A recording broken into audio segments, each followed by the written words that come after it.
प्राप्त कारण अभंगाचा पूर्वार्ध संपलेला आहे. तर आता आपण उत्तरार्धाकडे येऊ. आणि उत्तरार्धाकडे वळत असताना लक्ष्मण महाराज आपल्याला उपदेश करतात. म्हणतात बाबांनो, आपल्याला आता हा जन्म मिळालेला आहे, पण हा जन्म कसा आहे? नरजन्म जळा वरील तरंग सखा मार्ग जवळी गारा. नरजन्म म्हणजे पाण्यावरचा बुडबुड आहे. आणि या विश्वामध्ये, या जगामध्ये आपल्या सखा जर कोणता असेल तर एकमेव भगवान शिव हाच आपला सखा आहे. म्हणून आपण त्याच्याशी संबंध जोडले पाहिजे, त्याचीच भक्ती केली पाहिजे, त्याची मैत्री केली पाहिजे.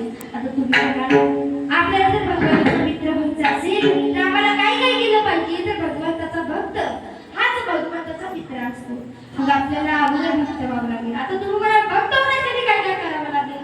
तर भक्त होण्यासाठी केवळ भक्ती आणि भावच महत्वाचा आहे. कारण भगवंत हा भक्ती आणि भावाचा भोगलेला आहे. आणि तेही कसा भाव असावा? शुद्ध आणि भोळा भाव असावा. असे शुद्ध भाव त्याचा, असे शुद्ध भाव